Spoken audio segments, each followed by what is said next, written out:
सबसे अच्छी कविता के बारे में। सबसे अच्छी कविता इतनी विनम्र होगी कि अविश्वसनीय लगेगी, इतनी प्राकृतिक होगी कि हिंदी लगेगी, इतने दुखों में काम आएगी कि लिखी हुई नहीं लगेगी। सबसे अच्छी कविता सबसे अच्छे दिनों में याद आएगी, उसे जो कंठ गाएगा मीठा लगेगा। सबसे अच्छी कविता विकल कर देगी मुक्ति के लिए।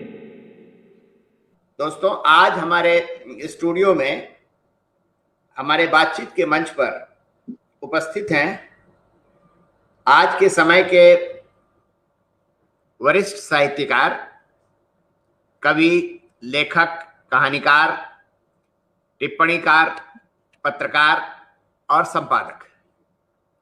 विष्णु जी, आपका बहुत बहुत स्वागत है हमारे बातचीत के मंच पर। धन्यवाद। धन्यवाद। ये मेरा सौभाग्य है कि आप इतने व्यस्त होने के बावजूद आपने मुझे थोड़ा सा समय दिया है। जी। मैं दोस्तों विष्णु जी के बारे में जितना जानता हूं उतना मैं आप लोगों को बता दे रहा हूं, और उसके बाद से फिर जो है वो विष्णु जी से बातें करेंगे। विष्णु नागर जी का जन्म जो है वो 14 जून को हुआ था 1950 में। शाजापुर जगह है मध्य प्रदेश में। वहीं इनकी पढ़ाई लिखाई हुई और उन्होंने शिक्षा प्राप्त की। फिर उसके बाद से ये दिल्ली में 1971 से स्वतंत्र पत्रकारिता इन्होंने शुरू की। सबसे पहले नवभारत टाइम्स में वो मुंबई में थे। उसके बाद दिल्ली में विशेष संवाददाता सहित विभिन्न पदों पर रहे। विष्णु जी ने जर्मन रेडियो डोइचे वेले की हिंदी सेवा का 1982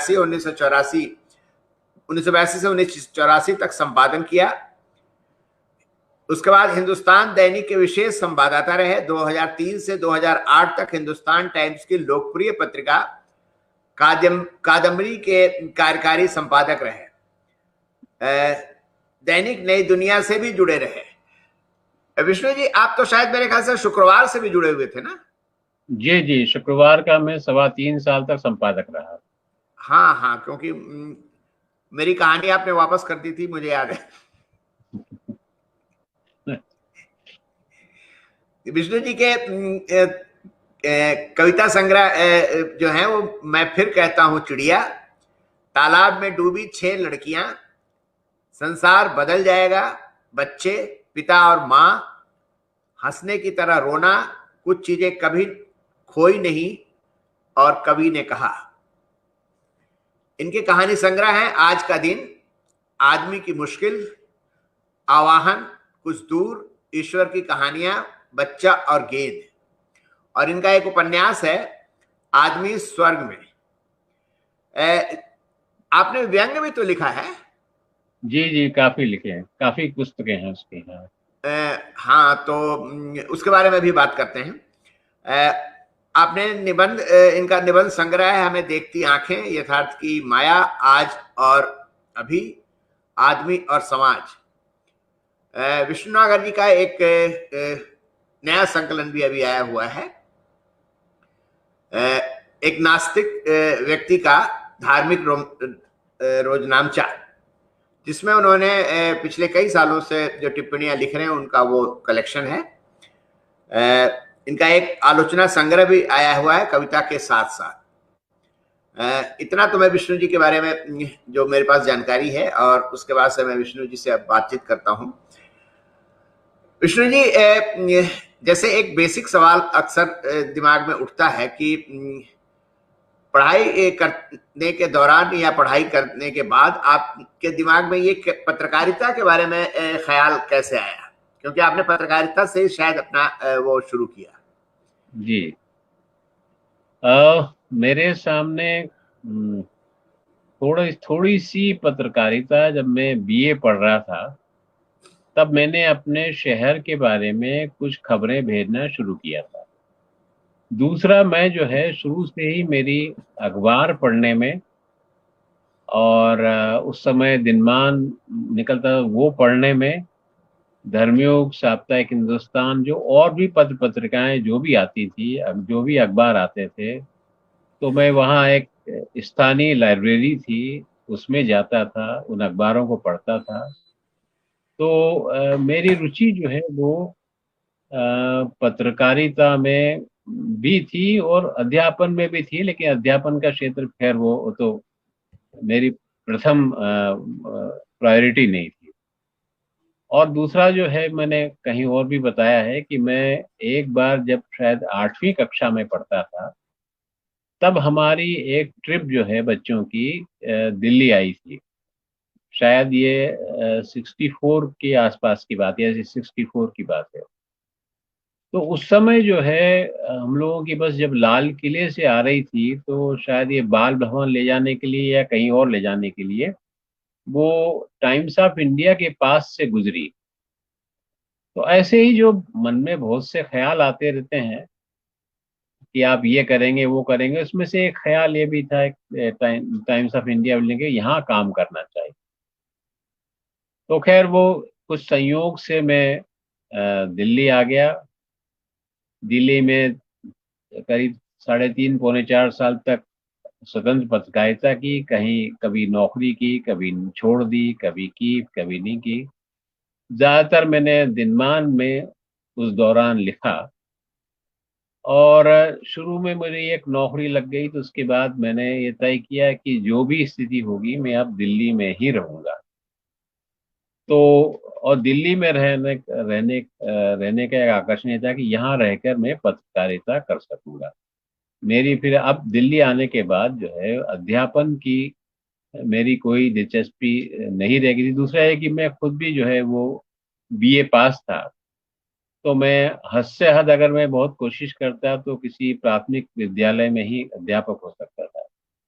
जबकि पत्रकारिता के लिए अनुभव जो है मेरे इस दौरान मुझे काफी मिला था। मैंने शुरू की जो नौकरी की वो बहुत कठिन नौकरी थी, दिल्ली प्रेस की, वहाँ बहुत काम करवाया जाता है। लेकिन वो सीखने का भी मौका मिला, बेसिक चीजें सीखने का भी मौका मिला। तो तरह तरह की चीजें सीखने का जो मुझे अवसर मिला, उससे मेरे स्थायी रूप से मेरे दिमाग में बन गया कि अब मुझे पत्रकारिता ही करनी। और पत्रकारिता में चूंकि न्यूनतम डिग्री उस समय बीए मानी जाती थी, तो वो डिग्री मेरे पास थी। और उसके अलावा डिग्री की कोई मुझे बाद में भी कभी आवश्यकता महसूस नहीं हुई। मुझे नहीं लगा कि चलिए नौकरी करते करते एक डिग्री भी कर लेंगे। कुछ दोस्तों ने मेरे की भी, तो मुझे कोई एमए करने या कुछ और करने की कभी जरूरत महसूस नहीं। मैंने अपने काम में ही फिर दिलचस्पी ली। जी अरविंद जी। हाँ बोलिए बोलिए, मैं सुन रहा हूँ। हाँ हाँ। हाँ, तो आप दिखाई दे। तो फिर मैंने वो काम में दिलचस्पी ली और फिर पत्रकारिता में ही आ गया और उसी में हूँ। और एक नौकरियों से अवकाश लेने के बाद जो है मैं थोड़ी बहुत फ्रीलांसिंग करता हूँ और मुख्य रूप से अब साहित्य से संबंधित चीजें या इस तरह की चीजें ही लिखता हूँ। और अब मैं स्वतंत्र हूँ पूरी तरह से कि मैं क्या लिखूं न न लिखूं। अब मेरी कोई मजबूरी नहीं रही कि मैं यही लिखूं और वो ही लिखूं। तो मेरी कोई व्यवस्था आज की तारीख में नहीं है। मेरी इच्छा जैसी होती है, जब मेरी जो सूझता है वो काम मैं करता हूँ। जी। जैसे अगर किसी से बात की जाती है तो वो आपको दो रूपों में पहचानते हैं, मतलब दो जो बहुत चर्चित हैं।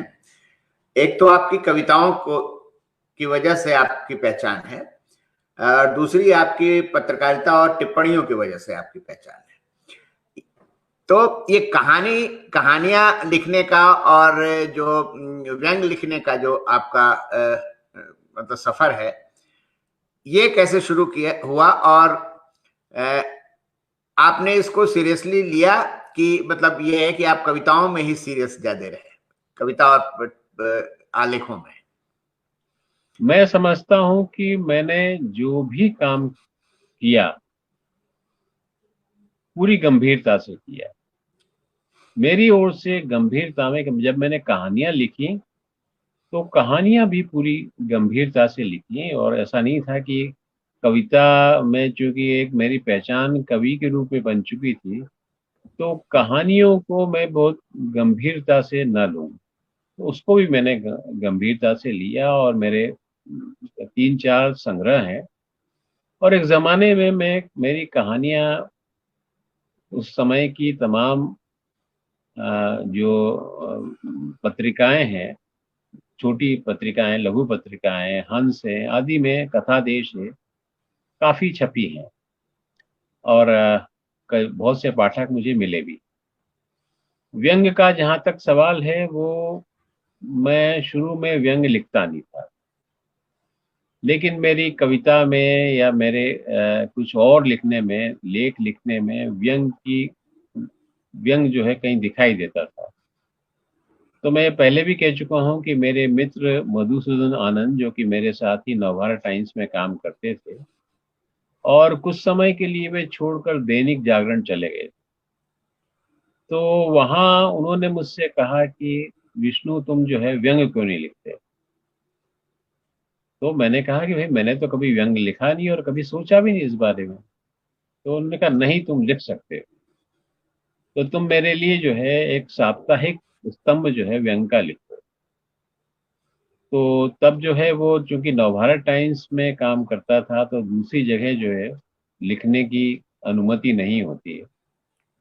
तो लेकिन मित्र का आग्रह था, और मेरे बहुत ही घनिष्ठ मित्र हैं, तो फिर मैंने किसी और नाम से वो व्यंग लिखे, और इस तरह फिर लिखने की शुरुआत हुई। बाद में मैंने नवभारत टाइम्स में भी साप्ताहिक रूप से व्यंग का स्तंभ लिखा, दूसरी जगह भी तमाम जगह लिखता रहा। और फिर मैं जब नई दुनिया में था, तो करीब 8-9 महीने तक, करीब 9 महीने तक जो है मैंने व्यंग जो है वो प्रतिदिन लिखे। और उसकी शब्द सीमा थी उस समय 300 या 350 शब्द। तो उस सीमा में रहकर मैंने लिखा, और फिर मैं लिखता ही रहा, छपता ही रहा, और उस काम को भी मैंने कभी अगंभीरता से नहीं लिया। आज भी मैं जब लिखता हूँ, तो उसको संवारने की बहुत कोशिश करता हूँ। जितनी कोशिश मैं कविता में करता हूँ, उतनी उसमें भी करता हूँ। अब ये होती है कि एक बात की, हर बार जो है हर व्यंग या हर कविता या हर कहानी बहुत अच्छी आपके प्रयत्न करने के बावजूद भी नहीं हो सकती है।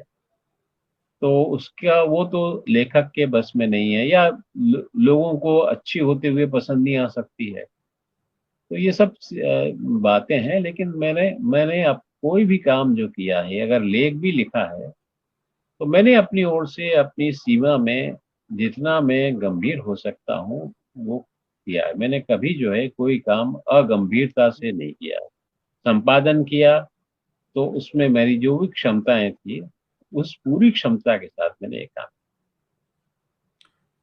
तो जैसे कि मूलतः आप अपने को अभी आज की तारीख में कवि मानते हैं कि कहानीकार या पत्रकार या व्यंगकार, क्या मानते हैं आप? देखिए, मेरे मानने से क्या होता है, नहीं, जो दिल आपका क्या करता है? मेरा दिल से भी कुछ नहीं होता है। ऐसा है कि अगर किसी को मेरा कवि रूप ज्यादा पसंद है, तो उसके लिए मैं कवि हूँ। किसी को मेरा जो है व्यंग्यकार का रूप पसंद है, तो उसके लिए मैं व्यंग्यकार हूँ। किसी को मेरे दोनों रूप पसंद नहीं है और कहानीकार रूप पसंद है, तो उसके लिए कहानीकार हूँ। किसी को मैं लगता हूँ कि मैं पत्रकार ही हूँ, तो उसके लिए वो हूँ। और किसी को लगता है मैं कुछ नहीं हूँ, तो मैं कुछ नहीं हूँ। तो ये मैं तय नहीं करूंगा कि मैं क्या हूँ। मैंने चूंकि कहा, बताया है आपको कि मैंने हर काम पूरी गंभीरता से करने की कोशिश की है। किसी काम को कम जो है महत्व नहीं दिया है। और कम, अगर जितनी मेहनत मैं कर सकता हूँ, मेहनत भी करनी होती है, सिर्फ जो है वो अ, उससे मतलब सिर्फ जिसे प्रतिभा कहा जाता है उससे ही काम नहीं चलता। प्रतिभा के साथ, अगर प्रतिभा है आप में, तो मेहनत भी करनी होती है।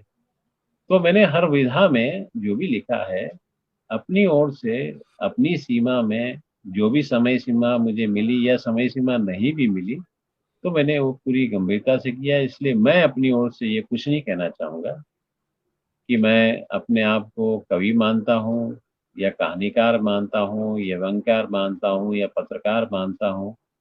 ये मेरे जो भी पाठक है या किसी को हो सकता है कोई मेरी कुछ एक दो कहानियां पसंद हो। जैसे कई लोगों को मेरी ईश्वर की कहानियां बहुत पसंद है। तो वो उनके लिए शायद वही एक किताब महत्वपूर्ण है। तो ये उनकी इच्छा है, उनकी मर्जी है, उनकी चॉइस है। और हर हर लेखक के साथ ये होता है कि उसकी कोई एक रचना जो है वो लोगों के दिमाग में ज्यादा बैठ जाती है, या जो है कुछ कविताएं जो है लोगों के दिमाग को ज्यादा आंदोलित करती हैं, या किसी को कौन सी कविता पसंद आती है, किसी को कौन सी कविता पसंद आती है। तो ये सब जो है वो मैं पाठकों पर छोड़ता हूँ, ये उनका निर्णय है, उनका फैसला है। मेरा फैसला ये था कि इन सब विधाओं में जहां तक हो सकेगा लिखूंगा। इधर मैंने कहानियां कम लिखी हैं, लेकिन ऐसा नहीं है कि बिल्कुल नहीं। अभी मेरी एक वागर्थ में के जनवरी अंक में मेरी एक थोड़ी सी लंबी तो नहीं है, ठीक ठाक सी कहानी छपी। तो मैंने उसको भी छोड़ा नहीं है बिल्कुल, लेकिन हाँ, अगर वो नहीं हो रहा है, आपसे कहानी नहीं लिखी जा रही है, तो उसके लिए कोई जबरदस्ती करने की कोशिश करने का कोई फायदा भी नहीं। अच्छा, एक बात बताइए, व्यंग तो जैसे खूब लिखे जा रहे हैं, मतलब लिखे जाते हैं, मतलब हर अखबार में एक कॉलम आजकल होता है व्यंग का। और ये बात और है कि उसमें शब्द सीमा होती है। और दूसरी बात उसमें ये होती है कि कि वो सामयिक विषयों पर, मतलब तात्कालिक विषयों में, जैसे कोई घटना 3 दिन पहले हो गई, उस पर जनरली उस पर फोकस करके लिखा जाता है। ये व्यंग को साहित्यिक विधा के रूप में जो मान्यता मिलनी चाहिए, वो मान्यता क्यों नहीं मिल पा रही? अब देखिए, हरिशंकर परसाई को तो साहित्यिक मान्यता मिली है, और वो न केवल व्यंग्यकार के रूप में बल्कि हमारे बड़े लेखकों के रूप में। मैं तो उनका सिर्फ व्यंग्यकार नहीं हिंदी का एक बड़ा लेखक मानता हूँ। तो जो कि प्रेमचंद की परंपरा में आने वाले बड़े लेखक हैं, जिनका शीर्ष लेखक है हमारे। तो उनको तो गंभीरता से माना गया, पाठकों ने भी बहुत पढ़ा उन्हें, और उनकी साहित्यिक मान्यता कभी कम नहीं। शरद जोशी भी जो है वो साहित्यिक रूप से भी मान्य हुए और पाठकों के बीच भी मान्य हुए। अब बाद में जो है वो, मुझे लगता है कि व्यंग लिखने के लिए ये सामयिक घटना, मुझे जो सामयिक इस समय जो हो रहा है समाज में, उस पर सबसे ज्यादा डायरेक्टली रिफ्लेक्ट करने का काम जो है वो व्यंग्यकार का है। पत्रकार ये काम कुछ पत्रकारिता के करीब भी है और कुछ साहित्य के करीब भी, दोनों के करीब है। वो लेकिन एक एक अच्छा टिप्पणी, वो टिप्पणी भी तो एक टिप्पणी भी एक तरह की हो सकती है ना, वो व्यंग की शैली में एक हाँ, टिप्पणी। वो हाँ, व्यंग्य की शैली में एक टिप्पणी भी होती है, और होती ही है वो। तो ये जब तक उसमें रचनात्मकता का जो है वो दरअसल मुश्किल ये हुई है, जो मैं पहले भी कई बार कह चुका हूँ, कि जैसे एक कहानीकार कहानी लिखता है, तो उसकी बेसिक जो है उस वो ये होती है कि वो एक रचना कर रहा है। कवि लिखता है तो वो लगता है कि मैं रचना कर रहा हूँ। तो धीरे धीरे व्यंग्यकार ये समझने लगा है कि मैं जो है लोगों के मनोरंजन के लिए लिख रहा हूँ, या एक सामयिक घटना पर एक व्यंग्यात्मक टिप्पणी कर रहा हूँ। तो जैसी गहरी तैयारी जो है वो हमारे परसाई जी की थी, जितनी तैयारी उनको समाज को, समय को समझने की थी, जितनी प्रखर दृष्टि उनके पास थी, जैसा साहित्य का उनके पास एक लंबी परंपरा की समझ थी, उनका अध्ययन था, तो वो अध्ययन जो है वो हमारे ज्यादातर लेख व्यंग्यकारों के पास वो नहीं है। और एक और चीज जो मैं कहता रहा हूँ कि हमारे व्यंगकार खासकर इस दौर के जो राजनीतिक स्थितियां हैं उन पर टिप्पणी करने से बचते हैं। शायद जो स्थितियां इस समय हैं वो इसकी अनुमति नहीं देती, या कुछ लोग ऐसे नौकरियां करते रहे हैं जहां उन्हें जो है वो उस तरह स्वतंत्र ढंग से कहने की स्वतंत्र वो नहीं है, फ्रीडम नहीं है, वरना उनकी नौकरी पर खतरा आ सकता है। तो ये सब कारण होंगे कि जो इस समय की जो राजनीतिक स्थितियां हैं उन पर टिप्पणी करने वाले बहुत से व्यंग्यकार नहीं हैं।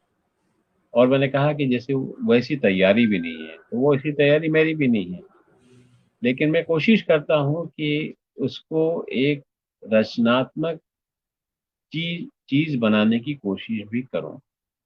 और जैसा कि मैंने कहा कि हर बार हर काम में आपको सफलता नहीं मिलती, चाहे आप कितने ही प्रयत्न करें। कभी मिलती है, कभी नहीं मिलती है। तो कोशिश जो है वो उसको सिर्फ एक विशुद्ध पत्रकारिता बना देने की नहीं है, उसे दोनों इस समय की, जैसे अब परसाई जी के व्यंग भी बहुत सामयिक है, लेकिन उनके पास इतनी दृष्टि, इतनी समझ थी कि आज भी अगर हम उन व्यंग को पढ़ते हैं तो हमें हमें वो जो है वो लगता है कि हाँ, ये हमारे समय पर भी टिप्पणी है। तो अगर व्यंगकार इतनी दूर तक जा पाता है कि वो अपने समय पर भी व्यापक दृष्टि से टिप्पणी कर सके, उसको सिर्फ जो है वो स्थानीय न बना दे, इसको सिर्फ जो है सिर्फ सामयिक न बना दे, सामयिक से बाहर जाने की कोशिश करे, तो अगर वो कोशिश करता है व्यंगकार, तो उसकी चीज जो है वो ज्यादा समय तक याद की जाती है। नहीं, आपने ये बात अच्छी कही। एक्चुअली क्या है कि परसाई जी के पास तो एक सरोकार था उनका, और उनकी एक स्पष्ट पक्षधरता थी। तो उनकी दृष्टि व्यापक थी, मतलब वो चीजों के लक्षण को पकड़ते थे, वो घटनाओं को नहीं पकड़ते थे। जी और उनकी समझ ये थी कि वो लक्षण जो है, ये जो चीजें उभर रही थी अगर उनके व्यंग को देखा जाए तो जो उस समय फिनोमेना धीरे धीरे डेवलप हो रहा था, वो फिनोमेना आज तो बहुत आगे बढ़ गया है। वही जी जी फिनोमेना जिस पर उन्होंने टिप्पणी थी, इसका मतलब उनकी नजर बहुत दूर तक थी, और इसीलिए जी वो जी। उसको सीरियसली लिख पाए थे। अच्छा, एक बात ये बताइए कि क्योंकि आप तो साहित्य की हर विधा से में जुड़े हुए हैं, आजकल जैसे पहले पत्रकारिता पे बात कर लेते हैं। पत्रकारिता के सामने आज के समय में जो लोग सही मायने में पत्रकारिता करना चाहते हैं, उनके सामने क्या क्या चुनौतियां हैं पत्रकारिता के सामने कुल मिलाकर के? देखिए, सबसे पहली चुनौती तो उनके सामने आज की तारीख में ये हो गई है कि अगर वो नौकरी कर रहे हैं तो वो अपनी नौकरी बचा कर रहे हैं। बचती क्योंकि तो तब भी नहीं है, हैं, बचती अब तो तब भी नहीं कोशिश है। कोशिश तो उसका करना उसका धर्म है। तो सबसे पहली इसकी प्राथमिकता तो है अपनी नौकरी बचाना, क्योंकि जो है उसे अपने बच्चे भी पालने हैं और उसे घर चलाना है। तो अब जो है वो पहली जो है वो प्राथमिकता पत्रकार की ये हो गई है कि मुझे अपनी नौकरी बचाना। तो और वो जाहिर है कि अब नौकरियां जो है, जैसे आपने कहा है कि वो बचती तो नहीं है। वो आज नहीं तो कल, कल नहीं तो परसों। अभी जैसे यही जो कोरोना आया तो फटाक से निकाल के बड़े बड़े संस्थानों ने लोगों को फेंक दिया। तो उनको जो है इस बारे में उनको अपने फायदे की परवाह है। उन्हें जो है अपने जो कर्मचारी, जो कई तो उसमें ऐसे थे 20-20 साल से, 25-25 साल से काम कर रहे थे, 30-30 साल से काम कर रहे थे, उनको निकाल के बाहर किया। तो ऐसी हालत में आप पत्रकार से क्या उम्मीद करेंगे कि वो काम करें। दूसरा है कि जो राजनीतिक परिस्थितियां इस समय है, वो एक छोटे मोटे अगर आप पद पे हो, मतलब उप संपादक हो या मुख्य उप संपादक हो, जिसका काम डेस्क पर होता है, टेबल पे बैठ के इसका काम करना होता है, या आप इवन जो है जैसे दिल्ली जैसे शहर में आप स्थानीय रिपोर्टर हो जो दिल्ली दिल्ली राज्य की कवरेज करता है, तो उसको भी बहुत खतरा जो है मालिक की ओर से हो सकता है अपनी प्रायोरिटी के कारण, लेकिन सरकार की ओर से नहीं होगा ऐसा मैं सोचता हूँ। लेकिन अगर आप इससे ऊंचे पद पे हैं, संपादक हैं या विशेष संवाददाता हैं, और आप लगातार जो है जो इस समय मौजूदा सरकार है, मौजूदा सिस्टम है, उसकी पोल खोलने की कोशिश करते हैं, तो आपकी नौकरी पर क्या, नौकरी से आगे भी खतरा हो सकता है। तो अब खतरा सबके करीब आता जा रहा है। अभी हमने देखा कई हमारे जो प्रमुख लोग हैं, अभी प्रशांत भूषण को जो है वो सुप्रीम कोर्ट ने जो है उसकी अवमानना के आरोप में जो है वो सजा सुनाई है। वो सजा कितने दिन की होगी, कब की होगी, वो 6 महीने तक सजा हो सकती है।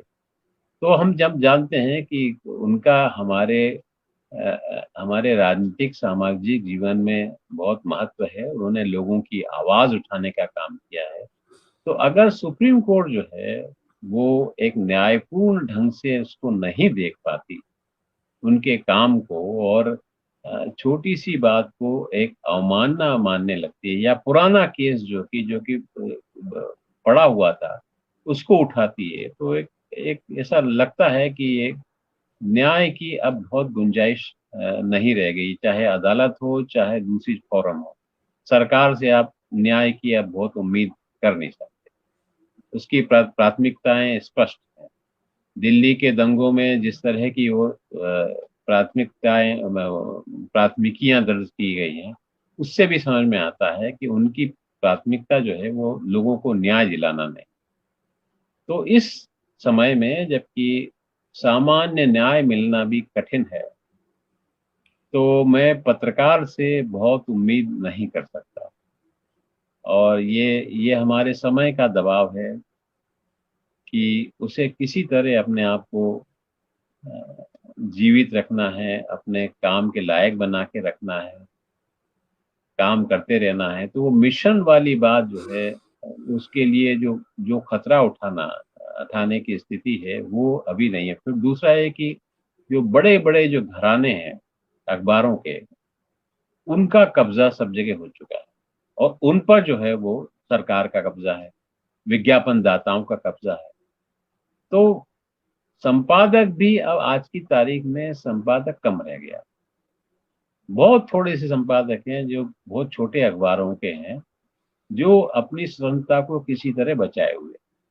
वरना बड़े अखबार में, बड़े सिस्टम में कोई संपादक या कोई और उसके नीचे की महत्वपूर्ण पदों पर बैठा व्यक्ति बहुत सुरक्षित आज की तारीख में नहीं है। उसको मुकदमे में फंसाया जा सकता है, उसको मालिक निकाल सकता है, कुछ भी हो सकता है, कोई भी आरोप लगाया जा सकता है उस पर। तो बहुत विकट स्थितियां हैं। इसलिए मैं मैं पत्रकारों के पर कोई जो है विशेष जिम्मेदारी डालने की स्थिति को इस समय मानता हूं कि अन्याय है। के लिए जितना साहस चाहिए, वो साहस जो है, आप अगर पारिवारिक बंधन में बंधे हैं तो बहुत कठिन काम।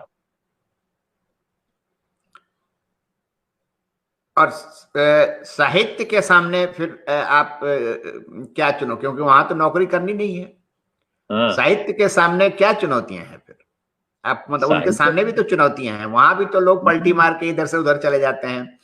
जो हाँ वो फैंस के देखिए, उधर थे वो इधर आ जाते हैं, फैंस मतलब उधर से इधर तो नहीं आते हैं, इधर वाले उधर चले जाते हैं। उधर ही जाते हैं। तो ऐसा है, अब जो पलटी मारने वाले जो है वो तो अपना जो है वो अपनी कमजोरी या अपने विश्वासों की कमजोरी पहले दिखा चुके हैं। कई बार बड़े लेखक में भी विचलन जो है वो कभी कभी दिखता है, लेकिन वो उसको कुल मिला के जो है वो लोग, जैसे परसाई जी का ही मैं जिक्र फिर से करूंगा कि उन्होंने जो है आपातकाल का समर्थन किया था। उनकी जैसे समझ थी, वो समझ जो है वो बाद के घटना चक्र में गलत साबित। लेकिन चूंकि उनका काम बड़ा था, उनकी बड़ा पर्सपेक्टिव था, और आप अगर जिन्होंने सब सारे व्यंग पढ़े हैं वो जानते हैं कि जनता सरकार जब आई थी 1977 में, तो उसका जो एक तरह से बारीक शव परीक्षण कहेंगे इसे, या उसकी बारीक जांच जैसी उन्होंने की है, उस समय के पत्रकारों ने भी नहीं। तो ये कुल मिलाकर जो है वो साहित्य की चुनौती ये है कि वो अगर अगर एक लेखक अपने विश्वासों पर दृढ़ नहीं रह सकता है, अगर वो चुनौतियों को स्वीकार नहीं कर सकता है, तो उसे लिखने से अपने आप को बचाना चाहिए, या उसको स्वांतः सुखाए जो है वो लिखना चाहिए। क्योंकि ये लेखनी ऐसी चीज है, शब्द ऐसे जो छप चुका है, वो शब्द ऐसी चीज है जिसमें आप अपने को बचा नहीं सकते। आप अपने को जो है उससे जो है वो उस पर पर्दा नहीं डाल सकते, दूसरी चीजों में शायद डाल सकते हैं। आप एक जो है क्लासिकल डांस में जो है वो राधा का या कृष्ण का जो है वो स्तुति करते हुए एक अच्छा डांस पेश करते हैं, तो आपको किसी राजनीतिक प्रतिबद्धता की जरूरत नहीं है। लेकिन लेखन जो है वो कम से कम हिंदी का लेखन तो आपसे एक तरह की राजनीतिक समझ की मांग करता है और एक इंटीग्रिटी की मांग करता है। अगर उस मांग को आप पूरा नहीं करते तो जाहिर है कि समय जो है आपके साथ जो भी न्याय करना होगा करेगा। लेकिन इसका मतलब ये भी नहीं है कि जो सारे लेखक जो इनकी इंटीग्रिटी इस मामले में संदेह से परे है, वो सभी बहुत अच्छे लेखक ही हैं।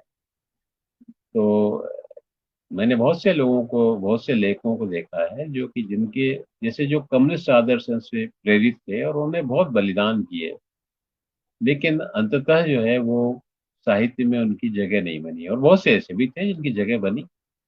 तो ये सिर्फ जो है आपके साहस पर ही निर्भर नहीं करता। साहस के साथ और क्या चीजें हैं, आप में जो क्रिएटिव अर्ज कितनी है, उस पर भी ये निर्भर करता है। आपकी आपकी समझ की, आपकी क्रिएटिविटी की समझ क्या है, वो कितनी विकसित हो रही है, इस पर भी वो बहुत कुछ निर्भर करता कृष्ण जी, एक अक्सर ये कहा जाता है और कि और ये काफी हद तक सच भी है कि जब स्थितियां कठिन होती हैं, मतलब परिस्थितियां जब कठिन होती हैं और अ, मतलब विरोधी ताकतें काफी सक्रिय होती हैं, जन विरोधी ताकतें, उस समय साहित्य रचना करना जरूरी भी हो जाता है और साहित्य अच्छी तरह से रचा भी जा सकता है। इस पर आपकी क्या राय है?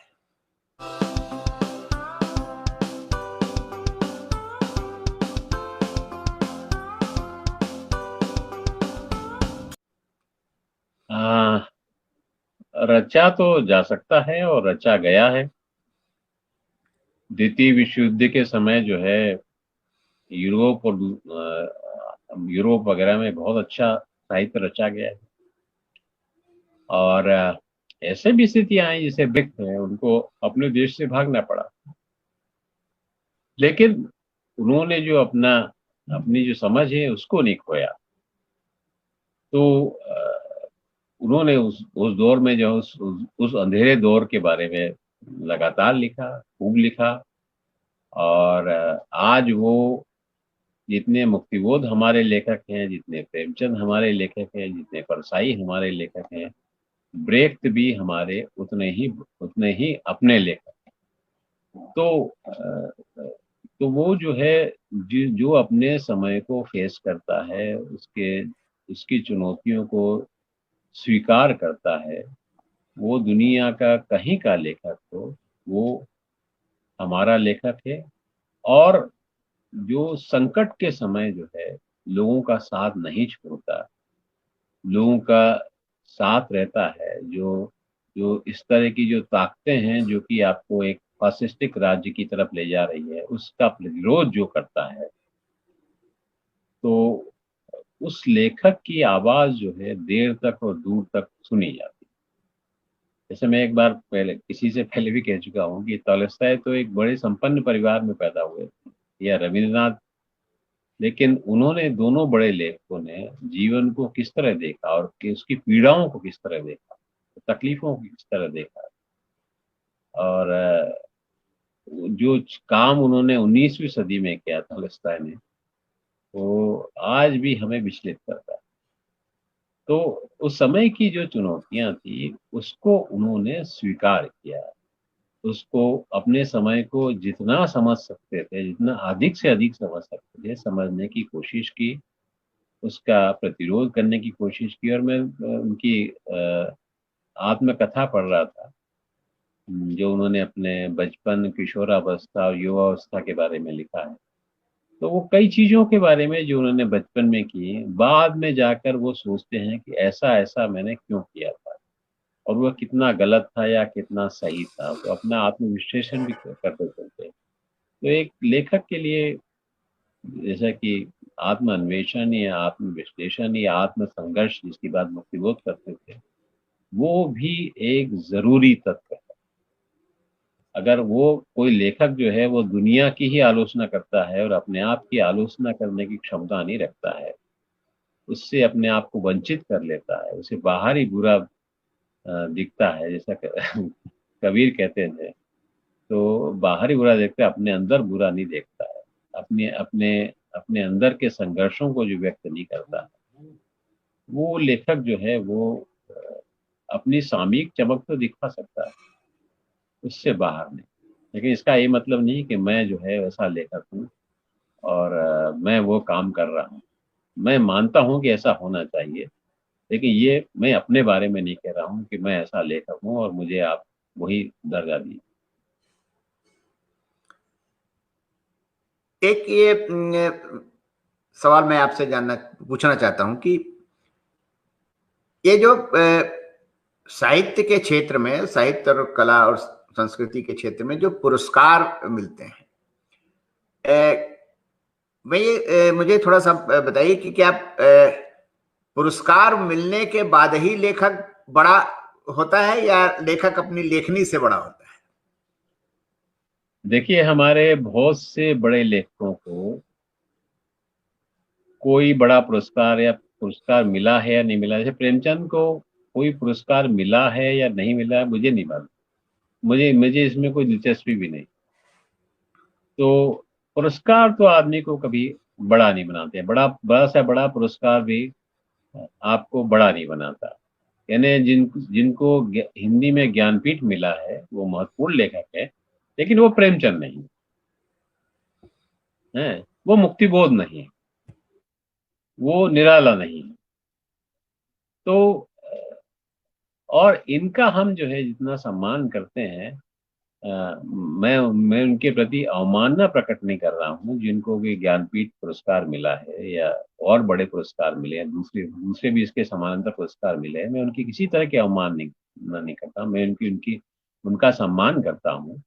लेकिन मैं इसको आधार नहीं मानता कि आपको बड़ा पुरस्कार मिल रहा है तो आप बड़े लेखक हो गए। हाँ, उसके उसमें जो है आपको कुछ राशि अच्छी मिल सकती है, जिससे हो सकता है आपके जीवन की कठिनाइयाँ दूर हो जाए।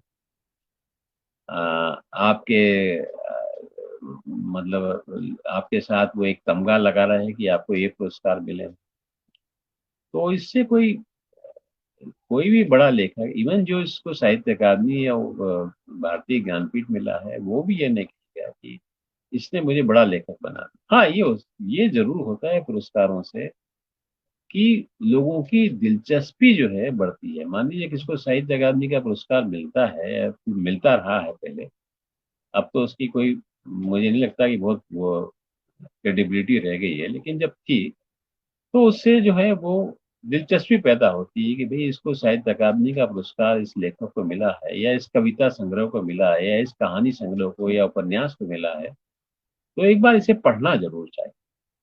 तो हम ये जांच भी सकते हैं कि जो साहित्य अकादमी का निर्णय था वो सही था या नहीं था। तो ये इतना उनका योगदान जरूर है, और अगर राशि बड़ी है तो वो उसका भी जो है उसके लेखक के व्यक्तिगत जीवन में योगदान है। या जैसे रामविलास शर्मा ने तो जो भी उनको पुरस्कार मिले वो किसी न किसी रूप में जो है समाज को लौटा दिए, तो एक वो भी काम था। तो लेकिन रामविलास शर्मा भी, उनके बारे में बहुत सी वाद विवाद सब कुछ है, लेकिन लोग बड़ा आलोचक उनको मानते ही हैं और हैं ही। तो वो इसलिए नहीं है कि उनको कोई बड़ा पुरस्कार मिला या नहीं मिला, या और भी लेखक हैं जो, तो ये कोई अपने आप में बुनियादी आधार नहीं। हो सकता है कि बहुत अच्छे लेखक को बड़ा पुरस्कार भी मिल जाए, लेकिन नहीं मिला है तो भी जो है, अगर हमारा साहित्य जो है, जगत उसका सम्मान करता है, हमारे पाठक जगत उसका सम्मान करता है, तो वो बहुत बड़ा सम्मान। जैसे मैंने एक बार अभी कहा भी है कि प्रेमचंद को जो है वो 1936 में प्रगतिशील लेखक संघ का जो है वो मन का जो उद्घाटन करने का या अध्यक्षता करने का मौका मिला था, शायद उद्घाटन का।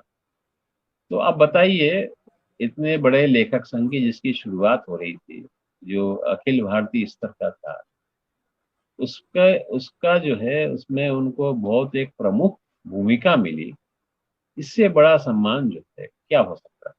और उस जमाने सम्मान बहुत थे भी नहीं, एक दो सम्मान में माँ थे,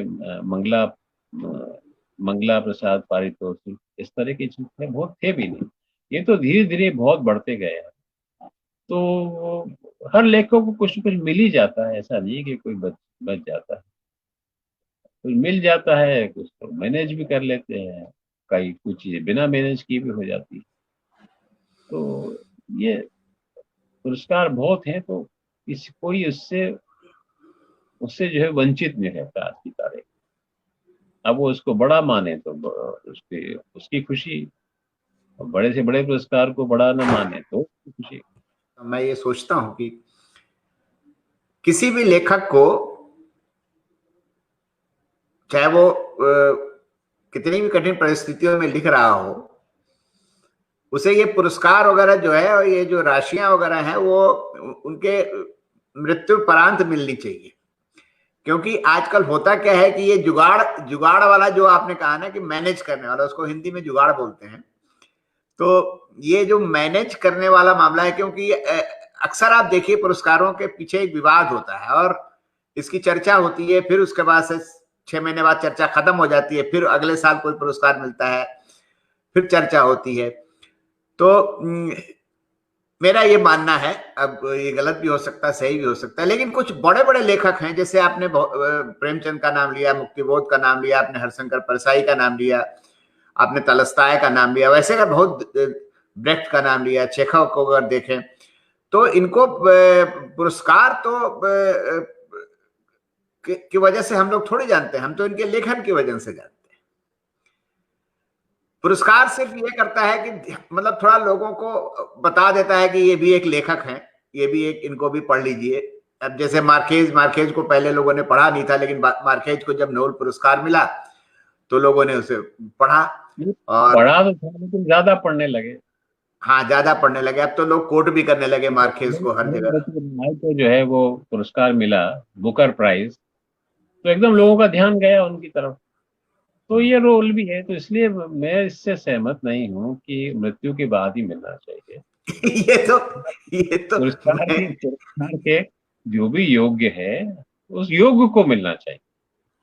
और उसमें उम्र भी नहीं दिखी दिखी जानी चाहिए। जैसे कई लेखकों को, जैसे नामवर सिंह को जो है वो अपनी किताब पर, कविता के नए प्रतिमान पे बहुत कम उम्र में मिल गया। अच्छा हुआ, कम उम्र में मिल गया। तो मेरे ख्याल से और भी कई लेखकों को कम उम्र में मिला है। तो कम उम्र में मिलने पर थोड़ा सा आपको एक सपोर्ट रहता है, और अगर आपने तिकड़म नहीं की है तो लोगों के आपके बारे में बात इस तरह करते भी नहीं। जिन्होंने ऐसा नहीं किया है, और बहुत से लेखक हैं, सभी ने ऐसा थोड़ी किया है, और कई लोगों को बहुत अरसे बाद मिले हैं, कई लोगों को नहीं मिले हैं। तो मिल मिल पुरस्कार जो है वो अगर मिलता है तो बहुत अर्ली एज में मिलना चाहिए। क्योंकि अब जैसे लोग जो 70 पार कर चुके हैं या कुछ 75 पार करने वाले हैं, अब उनको कोई पुरस्कार मिल भी जाए तो कोई कोई जो है लेखन में कोई बहुत बड़ा नया काम तो नहीं कर सकते वो, मैं मानता हूँ ऐसा। हो सकता है कोई कोई ऐसी प्रतिभा हो जो कि बहुत नया भी कर सके। ये प्रतिभा और नया काम करने की इच्छा जो है बहुत ये कब किस में किस रूप में जाग जाएगी कह नहीं सकते, लेकिन सामान्यतः जो है एक लेखक जो एक अधिक उम्र पा चुका है उसके लिए बहुत कुछ नया करने की बहुत गुंजाइश नहीं रहती। सचेत रहना चाहिए इस बारे में, लेकिन गुंजाइश नहीं, तो वो अगर उसको जल्दी मिले तो बहुत अच्छा है, और नहीं मिले तो भी कोई बुरा नहीं है। जिसको लिखना होगा, जो अपने आप को साहित्य के प्रति प्रतिबद्ध मानता है, जो जो एक व्यापक जिसके पास एक दृष्टि है, समझ है, जो अपने आप को विकसित करने की कोशिश करता है, उसे इससे फर्क भी नहीं पड़ता है कि उसे पुरस्कार मिला है या नहीं मिला है। तो मैंने तो ऐसे ऐसे लेखक बहुत से देखे हैं जिनके नहीं मिला और वो इससे हताश और परेशान तो होना भी नहीं चाहिए, कोई कारण नहीं। नहीं, जैसे जो सचेत लेखक है, जो जिसकी अपनी एक दृष्टि है और पक्षधरता है, क्या आपको नहीं लगता कि उसको पुरस्कार लेते समय या पुरस्कार जब उसको मिलने जा रहा है तो उसे ये देखना चाहिए कि इस पुरस्कार देने वाले का पॉलिटिकल एंगल क्या है? वो क्योंकि कई बार हमने देखा है कि बहुत सारे लोगों ने तो नोबेल पुरस्कार भी ठुकरा दिया है, लोगों ने मना कर दिया कि हम नोबेल पुरस्कार नहीं लेंगे।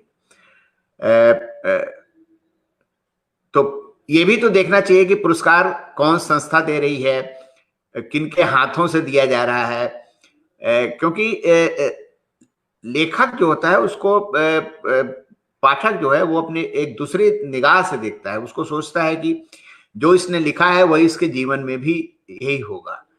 क्योंकि जरा भी इधर उधर का कुछ होता है ऊंच नीच उसकी जिंदगी में तो पाठक को बहुत अजीब सा लगता है। मतलब अगर मान लीजिए कोई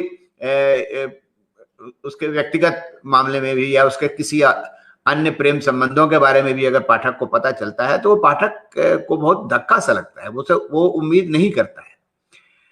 क्योंकि लेखक की जगह पाठक के दिल में और समाज में और लोगों से ऊंचा होता है। तो देखिए, आपने आपने जो बातें कही है वो अपनी जगह सही भी हैं और नहीं भी है। नागार्जुन ने इंदिरा गांधी से पुरस्कार लिया था और इंदिरा गांधी के खिलाफ नाम लेके कविताएं भी लिखी हैं। इमरजेंसी का उन्होंने जबरदस्त विरोध भी किया, जेल भी गए।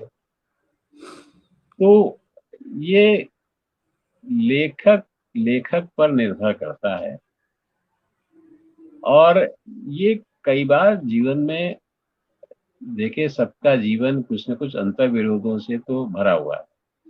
मनुष्य है यानी उसके अंतर विरोध है, वो अंतर विरोध से अधिक मुक्त होने की कोशिश कर सकता है, लेकिन वो अंतर विरोध ही से हीन होगा, अंतर विरोध उसमें होंगे नहीं, ये असंभव है ना। एक ही आदमी जो है एक समय क्या प्रतिक्रिया व्यक्त करता है, वही आदमी दूसरी स्थिति में क्या प्रतिक्रिया व्यक्त करता है, और हो सकता है उसको बाद में एक गलत ढंग से उसने कुछ कहा हो किया हो तो उसे उसका पछतावा भी हो, दुख भी हो, लेकिन कई चीजें फिर लौट के तो आती नहीं है, अपन ने आपने कोई गलत काम कर दिया तो इसलिए जो है वो ये अंतिम रूप से निर्णायक बात नहीं हो सकती कि लेखक का अपना व्यक्तिगत जीवन क्या है और क्या नहीं।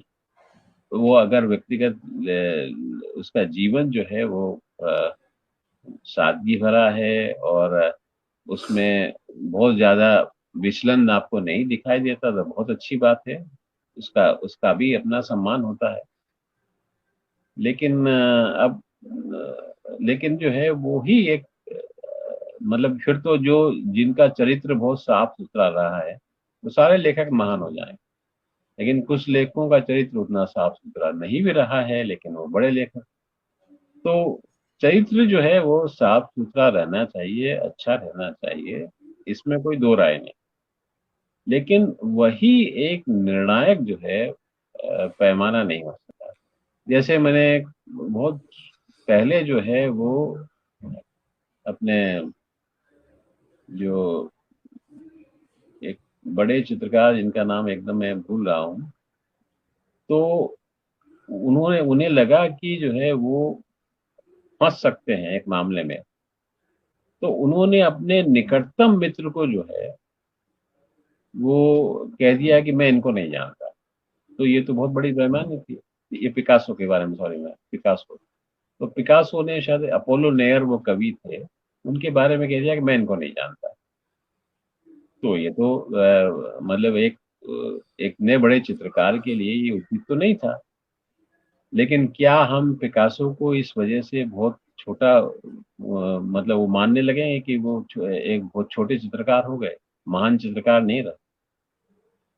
तो ये मतलब मैं इसकी कोई लाइसेंस भी नहीं दिया जा सकता कि आप जो है जो चाहे करें।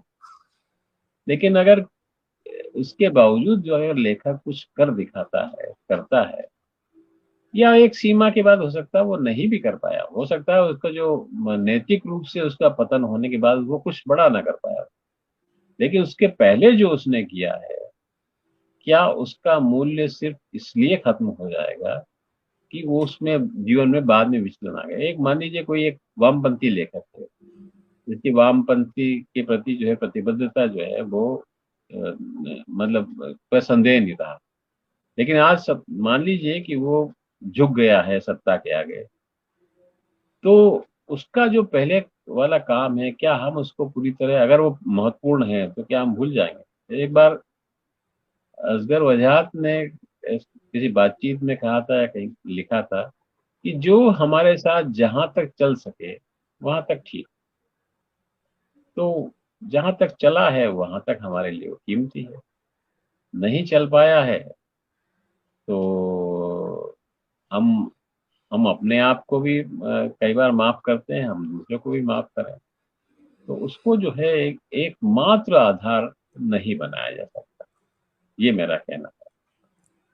अच्छा, एक बात बताइए, आप तो लेखक संगठन से जुड़े हुए हैं, और अगर देखा जाए तो मुख्य रूप से तीन लेखक संगठन जो हैं, जो जिनकी चर्चा होती रहती है, इसके अलावा भी कुछ हैं, फुटकर उठकर बना लेते हैं लोग लोकल स्तर पर, जिनको इनसे शिकायत होती है या उनसे शिकायत होती है, उनसे शिकायत या पूरी की पूरी विचारधारा से शिकायत होती है, तो वो भी अपना एक छोटा सा गुट बना लेते हैं, कोई एक मंच बना लेते हैं, कोई अध्ययन केंद्र बना लेता है, कुछ ऐसे ही। आप ये बताइए कि जब परिस्थितियां को अगर हम देखें तो इसमें ये अलग अलग संगठनों की क्या जरूरत है? क्या ये एक संगठन नहीं हो सकते? अब ये सवाल दूसरी तरह से भी उठाया जाता है कि कम्युनिस्ट पार्टियां बहुत सी हैं, दो तो बहुत बड़ी हैं, सीपीआई और सीपीएम, लेकिन वो आज तक जो है वो एक नहीं हो पाए। नहीं, वो तो टूट के ही अलग अलग हुई है, वो तो कम्युनिस्ट पार्टी से ही अलग अलग अलग टूट के अलग हुई दोबारा एक नहीं हो पाए। है। और उससे टूट के जो है कोई एमएल के ग्रुप भी दूसरे बने, वो कई बन वो गए। भी हुआ, वो भी अलग हो गए तो अलग हो गए, तो वो, लेकिन अब जैसे उनमें बीच में आपस में एक किसी बड़े अभियान में सहयोग रहता है। तो अब ये दुर्भाग्यपूर्ण तो है कि हमारे पास बहुत से लेखक संगठन हैं, लेकिन अब जो है तमाम लेखकों में, लेखक संगठन के पदाधिकारियों में भी, सब में एक ये समझ पैदा हुई है कि ये हमारा लेखक है, हम इसी को आगे बढ़ाएंगे। ये समझ अब खत्म हो गई है। अब वो एक तरह से ये लेखक संगठन एक दूसरे को मंच भी देते हैं, एक दूसरे से सहयोग भी करते हैं, कई बार कई मौकों पर साथ आते हैं। तो ठीक है, जो स्थिति है उसे स्वीकार करना चाहिए। मैं मानना चाहिए कि ये तीन अलग अलग मंच हैं और मंच की अपनी प्राथमिकताएं हैं, और मंच के अपने कुछ लेखक भी होंगे, लेकिन वो ऐसी स्थिति अब मुझे नहीं दिखाई देती कि वो अपने लेखक संगठन के बाहर के जो लेखक हैं उनकी उनकी उनकी ओर वो देखना पसंद नहीं करते। ये स्थिति अब चली गई है, इसलिए मुझे इससे बहुत कठिनाई नहीं है, और ये मेरे कहने से या आपके कहने से कि उनको एक हो जाना चाहिए, वो एक होने वाले भी नहीं है। और एक होने से कोई बड़ा फर्क पड़ जाएगा, ऐसा भी जो मेरा अनुभव है उससे मुझे नहीं लगता। कई बार होता है कि तीन लेखक संगठन, ये तीनों जो है वो एक साथ काम करते हैं, मतलब तीनों के नाम जो है एक साथ होते हैं, लेकिन काम करने वाला जो है एक ही संगठन होता है। तो ऐसी शिकायत जो है ऐसे लेखक संगठनों को रहती है। तो इसलिए कोई बहुत इससे विचलित होने, परेशान होने की बात मैं नहीं मानता कि है।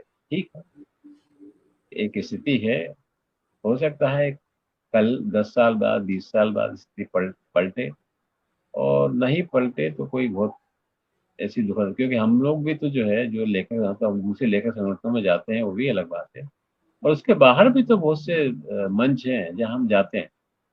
हमारे लेखक संगठन ने ये तो नहीं कहा कि आप दूसरे के मंच जाइए। तो ये हम पर निर्भर है कि हम कहाँ जाते हैं, कहाँ जाने से इनकार कर देते हैं, या कहाँ चले ही जाते हैं जहाँ हमको नहीं जाना चाहिए था। तो ये सब चीजें जो है बड़ी मिली जुली हैं, और एक एक सिर्फ जो है, इससे कोई बात नहीं बनेगी कि संगठन सारे एक हो जाए।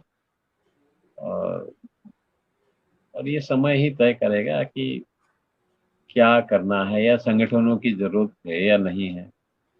संगठनों की कोई बहुत बड़ी भूमिका वो अदा कर पा रहे ये भी नहीं है, लेकिन हाँ, कई मामलों पे वो खड़े रहते हैं। जैसे आज ही जनवादी लेखक संघ का एक वक्तव्य जो है वो आया है, तो ये एक तरह की सामूहिक आवाज सबकी तरफ से इस समय जो स्थितियों को वो उठाते हैं, तो ये भी महत्वपूर्ण है। कई बार तीनों लेखक संगठन मिलके इस तरह के वक्तव्य जारी करते हैं, ये भी महत्वपूर्ण है। अब ये बात अलग है कि हम लोग जो है लेखक संगठन और लेखक भी जो है, या तो लिखते हैं या वक्तव्य जारी करते हैं, इससे आगे हम नहीं जा पाते, नहीं जा पा रहे हैं। ये ये हमारी कमजोरी हो सकती है, हमारी मुश्किल हो सकती है। ये हमारे समय से हमारे, मतलब हम में वो साहस नहीं हो सकता, ये भी हो सकता है। हम में कल्पनाशीलता नहीं है, ये भी कारण हो सकता है। जो भी है, वो स्थिति है, उसको स्वीकार करने में मुझे कोई बहुत समस्या नहीं लगती। विष्णु जी, आप तो काफी वरिष्ठ हैं और आपके पास काफी अनुभव है। मुझे बातचीत करना बहुत अच्छा लग रहा है आपसे, और बहुत सारे बातें शायद इस जी, मुलाकात में रह जाएंगी। तो एक अब मैं घंटा आपसे अब मैं आपसे एक घंटा गुजारिश कर हाँ, अब मैं आपसे गुजारिश करूंगा कि अपनी कुछ कविताएं जो है, क्योंकि आपकी कविताएं छोटी छोटी होती हैं, तो 5 कविताएं तो कम से कम सुनाई दीजिए। देखिए, आपकी फेसबुक पेज पर, मुझे नाम याद नहीं रहा कि किसी ने लिखा था कि एक 10 पैसे का सिक्का, हाँ हाँ, ये कविता में, आज सुबह ये किसी ने भी डाला, मैंने देखा। ये हाँ कविता में सुना है। हाँ हाँ तो चूंकि इस कविता की विशेष उनकी मांग है, तो मैं ये कविता जो है सुना रहा हूँ। हाँ, जरूर। हाँ और ये पुरानी कविता है, करीब लगभग 20 साल पुरानी है। जिस दिल्ली में 50 पैसे का सिक्का भी आजकल नहीं दिखता, उसी दिल्ली में मेरे पास 10 पैसे का सिक्का न जाने कहां से आ गया।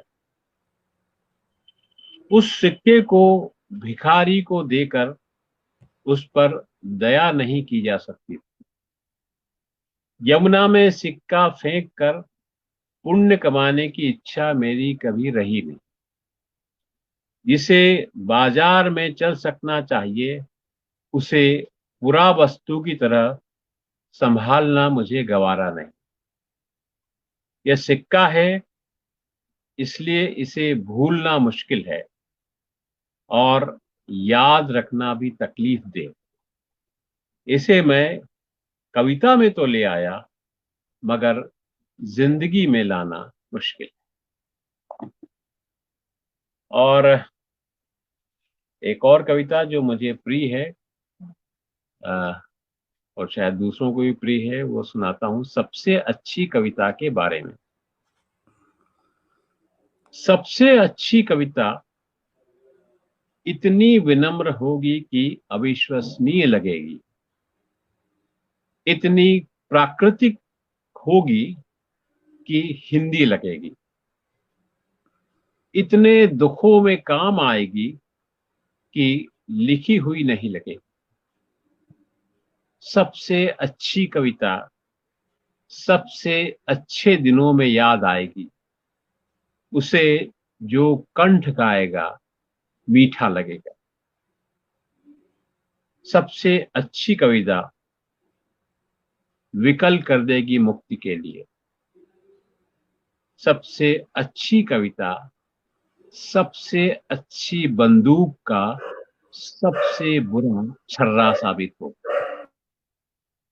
सबसे अच्छी कविता सबसे बुरे दिनों में पहचानी जाएगी, देखते देखते आग में बदल जाएगी।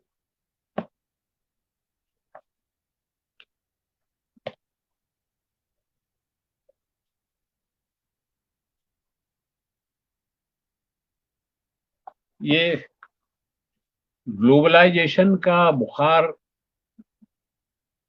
अभी भी कायम है, और ग्लोबलाइजेशन जो है वो बाजार का ही नहीं हुआ है। ये बहुत सी चीजों का हुआ है। और ये भी एक मेरी पुरानी कविता, कम से कम 15-20 साल पुरानी कविता है। तो जैसे मैंने, ग्लोबलाइजेशन हत्यारों का भी हुआ है, तो ये कविता है ग्लोबलाइज हत्यारे। ग्लोबलाइजेशन के इस जमाने में हत्यारे का नाम कुछ भी हो सकता है। जॉर्ज मोदी भी और नरेंद्र बुश भी। वह गोरा भी हो सकता है, सांवला भी और काला भी।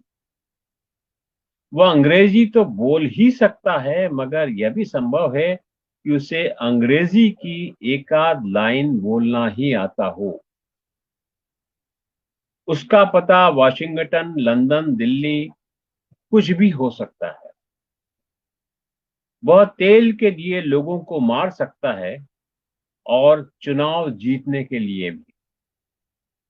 उसके पास असीमित अधिकार हो सकते हैं। उसके लाखों झंडा बरदार हो सकते हैं। लेकिन हत्यारा जिस छोटी सी बात से अक्सर परेशान रहता है वह यह है कि जो उसके सामने रोज सिर झुकाते हैं और जिन्हें वह सबसे ज्यादा फायदे पहुंचाता है और जिनसे वह रोज पूछता है केम छो, वे भी जानते हैं कि दरअसल यह है कौन, और वे भी उस पर भरोसा नहीं करते। जबकि हत्यारा उनके साथ इतना अधिक अनौपचारिक होने की कोशिश करता है कि जैसे वह भी तो है उन जैसा ही एक साधारण आदमी, परेशान, थका, औलादों के कारनामों से त्रस्त, मगर फिर भी पुरमजाक और चुस्त दुरुस्त। और जो उसका सार्वजनिक चेहरा है वह तो सिर्फ दूसरों को डराने के लिए है। असली चेहरा तो वह है जो उन्हें दिखाई दे रहा है, तो फिर डर कैसा। और एक आध कविता और सुना देता हूँ। जी जी जी।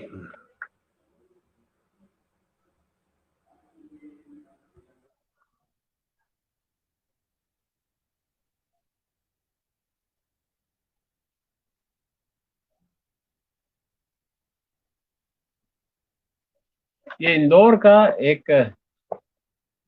जो बस स्टैंड है एक, उसका नाम है सरवटे बस स्टैंड। वो किसी स्थानीय समाज सेवी के नाम पर है। तो उसके एक अनुभव पे कविता है। इंदौर के सरवटे बस स्टैंड पर हर कोई देवास जाने के लिए नहीं आया। आप जानते हैं इंदौर देवास की दूरी करीब 60 किलोमीटर है।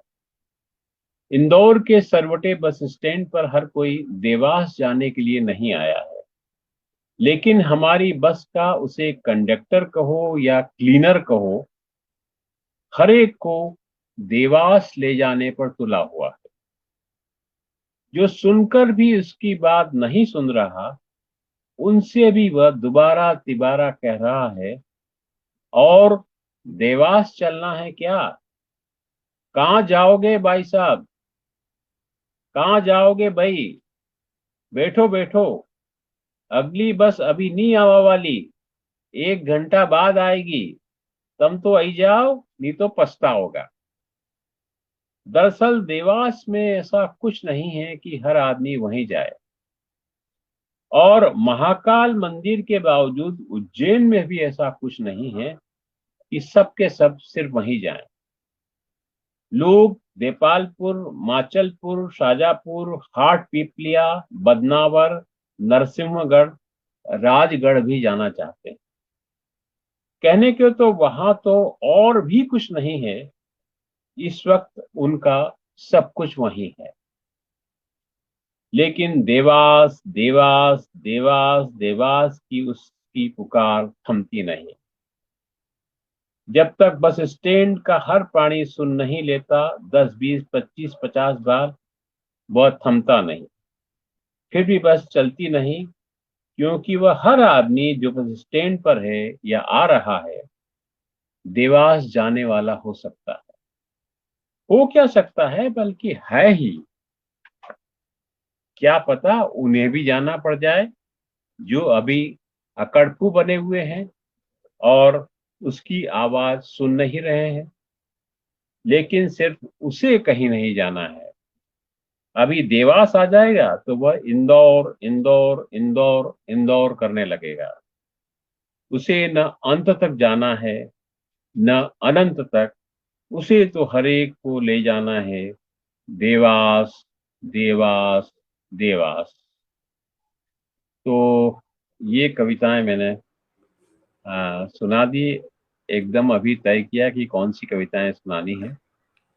तो जैसा भी श्रोताओं नहीं नहीं, को लगा बढ़िया, है। बहुत अच्छी कविताएं सुनाई आपने। और क्योंकि हम लोग बातचीत बहुत अच्छी चल रही थी, तो इसलिए अधिकांश समय तो बातचीत में ही हम लोगों का चला गया। जी, जाना ही तो चाहिए। नहीं, मेन बात तो ये है कि बातचीत आपकी जो आपसे जो हुई है वो बात बहुत महत्वपूर्ण है, और लोगों ने इसको देखा होगा, उनको अच्छा भी लगा होगा। तो विष्णु जी, आपका बहुत बहुत धन्यवाद है कि आपने मुझे इतना समय दिया।